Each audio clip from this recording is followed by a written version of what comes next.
how did their transition happen? Well, it happened with a handshake, and okay, you're taking over, and this is what we're gonna. It was very simple.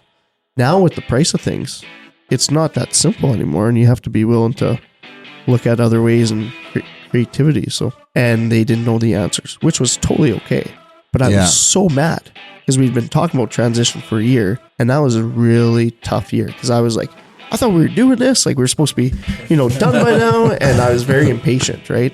Welcome to the Flaman Connect podcast, where we share real stories, experiences, and insights from people who know agriculture today and care where it's going in the future. Which province is known as the buckwheat capital of Canada? Is there a multiple choice on this one? No, well, you pick. There's only 10 provinces.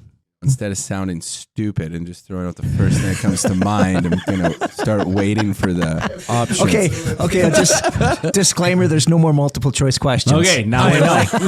Let's think this through. Like I don't know, in Saskatchewan. Man, every time we talk about grain, though, I feel like the answer is Saskatchewan. Just to be fair, but Saskatchewan. I would say Manitoba, but it could be Alberta too. Yeah, Manitoba produces over 70% of the country's buckwheat. Yeah. I was going to say, where are the little rascals from? If you would have said something like Nova Scotia, I'd be like, okay, how and why? What's so special about it? And, but thank God it's a prairie province. The only buckwheat I've ever had to deal with is just from a weed standpoint. I've never actually seen a buckwheat crop. When you cut your teeth in the grain cleaner world, buckwheat's like, kind of a pain in the ass, actually. And it wraps around the header, and there's all sorts of fun stuff. Yeah. So, the growing conditions in south central Manitoba are kind of the best for growing buckwheat in the country. And most of it goes to Japan. For what? For noodle production, flavoring. Yeah. Buckwheat things. So, they use it like for the aroma and for making noodles. Yeah. Yeah. Who'd have thunk? Yeah. We're joined by John Stratton, the parts and service manager here at Flaman, and we're talking about the little things that Flaman offers that make a big difference. May not seem like a big deal now, but when you're pressed in the field, you'll be glad to have it. So our grab and go kits have been huge. They were developed by our team internally here, and they kind of were created out of a bunch of small parts kits, kits of O-rings and nuts and bolts and fasteners and electrical connectors that we were stocking on our shelves selling individually. And we felt there would be a huge value if we could create a kit that a business, farmer or on your trailer, you could have this small toolbox with a collection of these items with you at all times.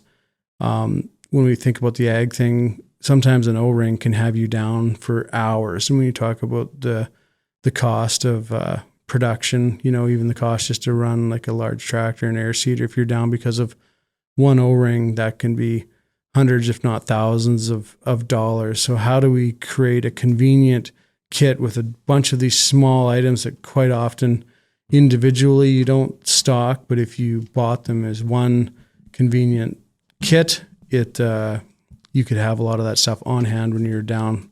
So we started selling those last spring. They started really to take off now, but we've had feedback from the field from customers. I blew an O-ring. I'm 45 minutes from town. Turns out town didn't even have it. I would have had to went into Regina or Saskatoon to get it. I opened up my Flaman grab and go parts kit. I had a small kit of a bunch of different sizes of O-rings. I had the one I needed. That one O-ring more than paid for the kit itself. And so I think these large kits cost $750. There's a bunch of different items in them. I think you can see them online. Isn't there 3 different sizes of grab and goes, or is that for the trailer? So there's one large one, and it kind of fits a bunch of different markets, mostly ag, but also construction and whatnot. But then there's 3 different sizes for the trailers. So the success we had kind of in ag and construction with the large kit we wanted to create something like that could provide value for trailers. So we have 3 different sizes for the trailers. So when it comes to trailers, a lot of the items are, what are some of the common items you're going to need when you've got this trailer on the go? So it could be tie downs, wheel nuts, connectors, electrical connectors, whatnot. And there's wheel chocks. And so we made a small, medium, and large one for the trailers, depending on who the customer was. I think if you're a weekend warrior versus a semi-driver. Exactly. Yeah. You can benefit from the items in there. And on the trailer side of things, a ton of those, just the trailer sales team sells them right with the trailers. There's hardly been a customer that when a trailer sales guy explains what's in the different kits, this is a good item to have with your trailer at all times. And I think more often than not, a customer is taking, one of them, and some of them are even buying more than one because they have other trailers at home that they want to have those items with. Yeah. So brilliant. Yeah. Thanks, John. It's really cool how the little things can make a big difference, especially when you're in a bind and you have those little things at your fingertips. Now it's time to welcome our special guest. He's an advisor for Exceed Grain Marketing.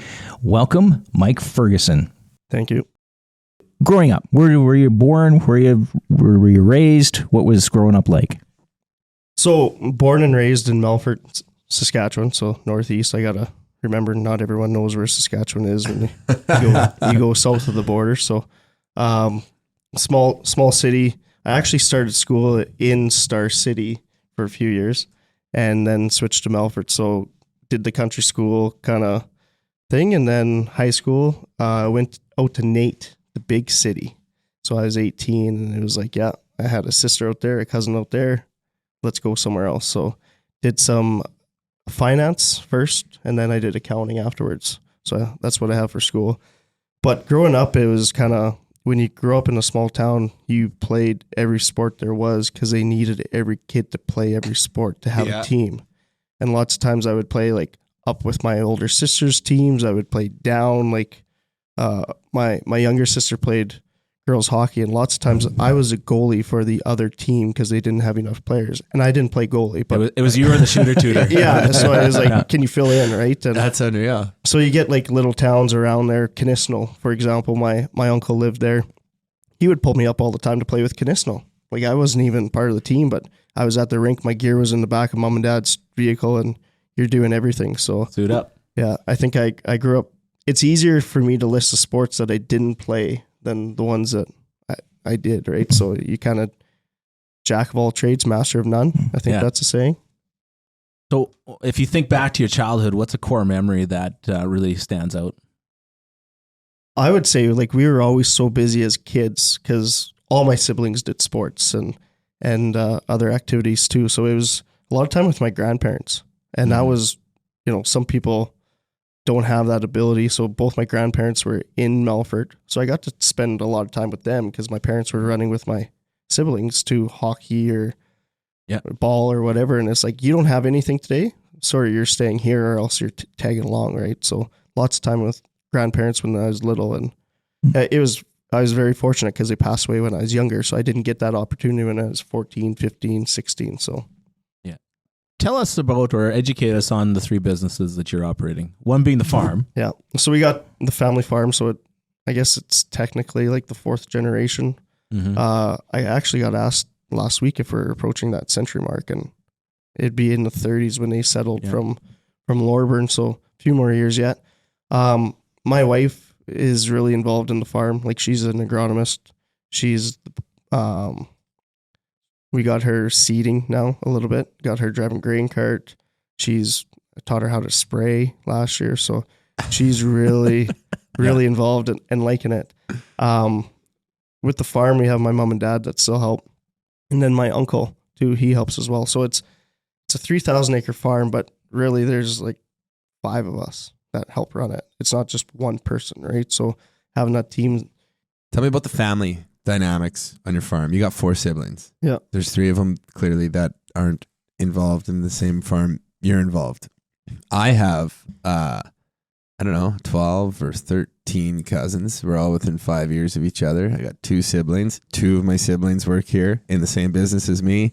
A couple of my other cousins do too. And that's our family business. And although it's very different from a farm, it's also not very different from it's a family business. So I'm always interested to know and see the dynamics and how people work together, and what are maybe some things you've done in preparation for that, or maybe what are some of the fallouts you've had that have led to, you know what I mean? I'll leave that wide open for you to talk about it, but I just always appreciate the family dynamics. And then maybe a part two to that too is just the transitioning of it, the transitioning of wealth, the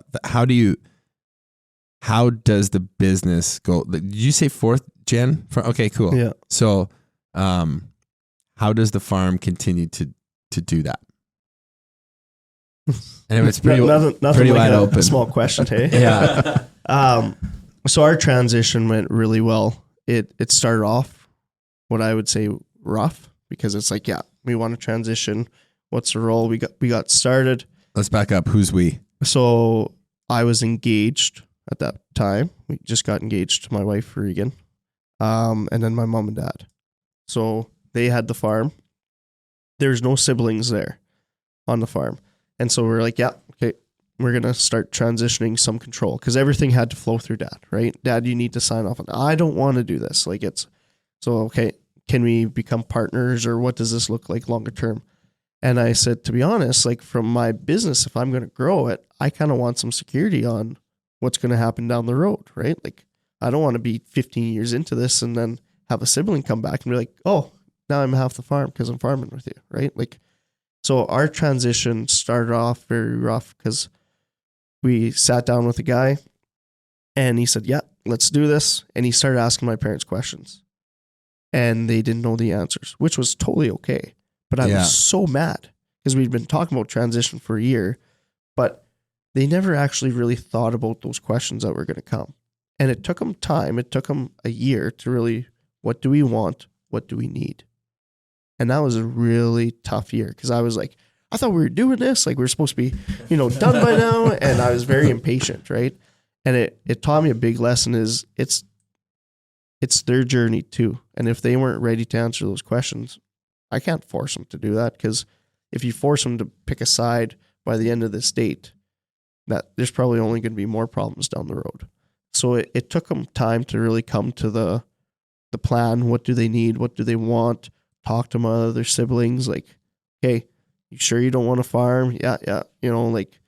And so it was slower than I anticipated, but I think that really set the base for where our farm is today and that transition.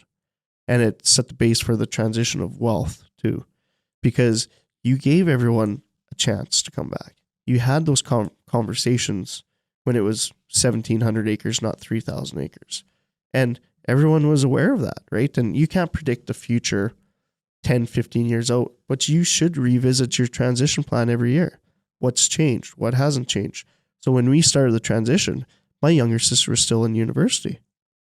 How is she supposed to know who she's going to marry and what she's going to do and where she's going to live? She couldn't. It's not fair to put that on her when she was 20, 21 years old, right? So we make a point of using professional lawyers, accountants. So you have corporate lawyers that specialize in this stuff. Yeah. We made that jump, right? Because as farms get bigger, it gets very complex. As you bring in a wife now and, her parents' farm, okay, what does this look like? You bring in my sisters get married too, right? Like, so there's other siblings coming into the family as well. So to make sure that we have corporate lawyers that specialize in this stuff gave you the confidence to going forward in what you have. So they always talk about like the 3Ds, death, divorce, and disability, right? Like, that was huge, because I'm the only Ferguson kid farming. What happens if something happens to me? And there's a lot of tough conversations you had, because you don't want to think about what happens if I die? What happens if I'm disabled? Or what happens if you're divorced? Like, but those are three things that are huge risks for not only the farm today, but for my parents. And it wasn't easy having those conversations, because like with my wife, she's like, well, I feel like kind of on the outside. I'm like, I get it. But I said, if we were having this conversation with your parents and I was the one coming in, I would probably feel the same way, but they would want to protect their farm for you. Yeah. And so just I think there was a period of there where we had to mature and be like, we need to have these grown up adult conversations. It doesn't mean that this is going to happen or this, but we have to, one, acknowledge that there's risk. We have to put a plan in place and be like, what's fair versus what's equal. And that's the one thing with transition is fair is not equal. Yeah. Right. We've heard that in every farm transition. So yeah. Does everyone who's not a part of the farm realize that today? And when you have them say, yeah, we acknowledge that, you know, my one older sister's been in Edmonton since she was 17. She realized that, yeah, Michael's been there doing this and growing the farm, and there's sweat equity in there, right? But it was important for her to acknowledge that or realize that. And so I think the people that we use in our succession ultimately guided us towards a very successful transition. And still to this day, I don't think farms realize you get what you pay for. So sometimes, I don't want to pay for this because I'm going to do it myself. And it's like, buddy, you're running a $5-10 million farm, $20 million farm, and you're scared to spend $10,000 on this. Mm-hmm. That's the wrong way. But in 40 years ago, people didn't have the money to do that. It wasn't as complex. It was, yeah, you know, you're going to take this over or whatever, right? So again, things changed from 40 years ago to now. So a lot of the guys retiring now, how did their transition happen? Well, it happened with a handshake and yeah, okay, you're taking over and this is what we're going to, it was very simple. Now with the price of things, it's not that simple anymore. And you have to be willing to look at other ways and creativity. So I think it's interesting that at a 3,000 acre farm, which can be a very healthy farm, but in no means do people now relate to that as like a big farm, at least, you know, in the prairies where we're from. That's a massive farm in other areas. To use the word and say, well, you get a corporate lawyer. It's like, what are you talking about? A 3,000 acre farm could never be big enough for a corporate lawyer. It's like, are you kidding me? There was millions and millions of dollars worth of equipment and land and, you know, that is no different and often way bigger than lots of other small businesses.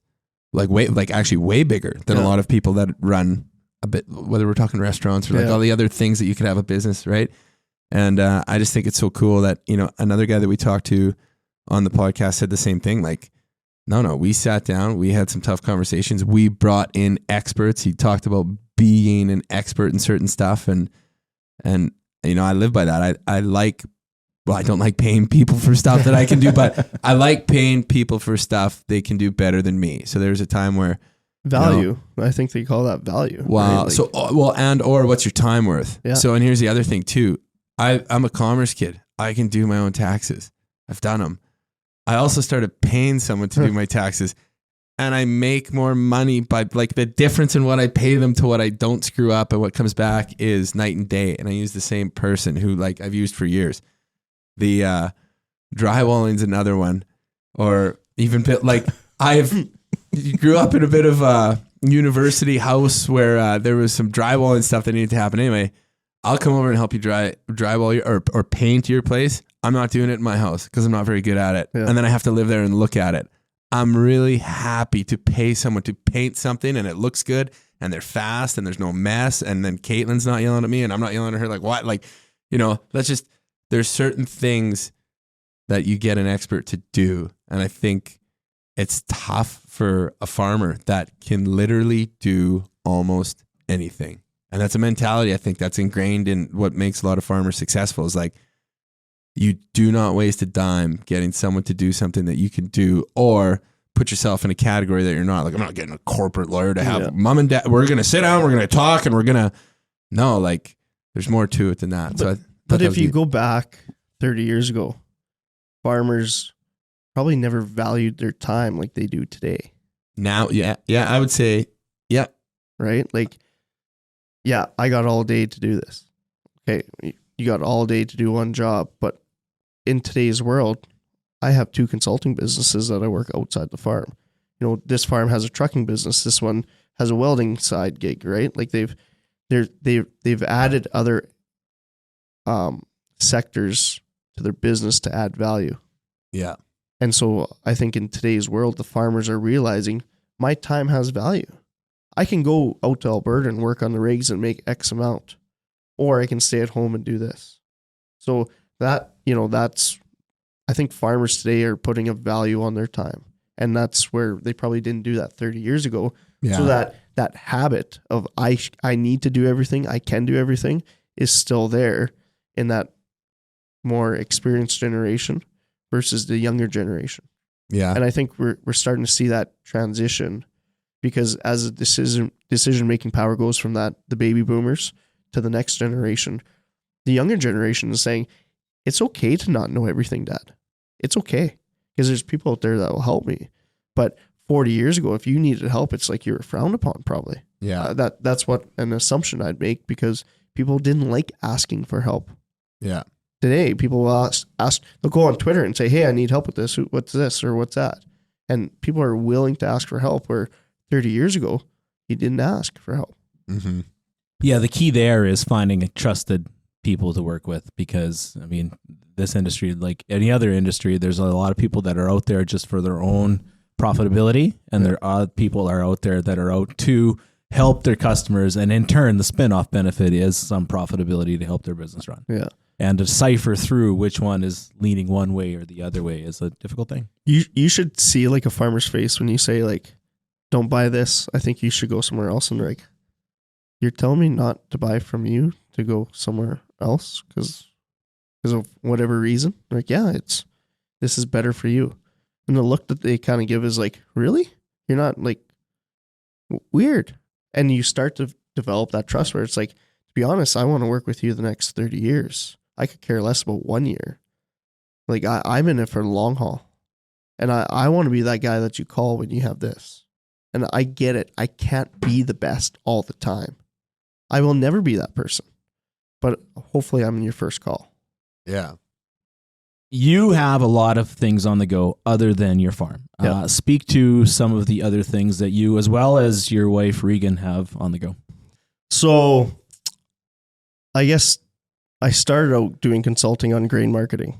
So when I worked at, was it Farm and Garden Center, I guess. That's when I started at John Deere. They had a program there where they did like precision mapping and work with a company called Agri-Trend. And I had just spent 2 years driving around with the precision guide, installing auto steers, helping guys. I was like, well, I did that for a couple summers as a summer student. I can do that.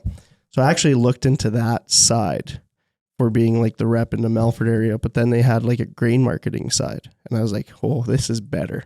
This is my forte. So being the numbers guy, I started consulting then.